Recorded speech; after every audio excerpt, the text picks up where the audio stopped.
आपल्या गुजीरवाण्या घराला, रिसॉर्टला, हॉटेलला, ऑफिसला राजस्थानी संगमरवरी कलाकुसर केलेल्या वस्तूंनी सजवा।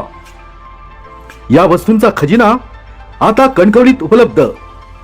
आमच्याकडे मार्बल मंदिर, मूर्ती, मार्बल नेम प्लेट, तुळशी वृंदावन, घड्याळ, गणपती यासह थंड पाण्यासाठी माठ, छत्रपती शिवाजी महाराज देवदेवतांच्या मूर्त्या उपलब्ध।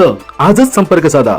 छत्रपती शिवाजी महाराज चौक, कणकवली आणि मुंबई गोवा हायवे, श्री गणेश मंदिर वागदे नजीक, वागदे।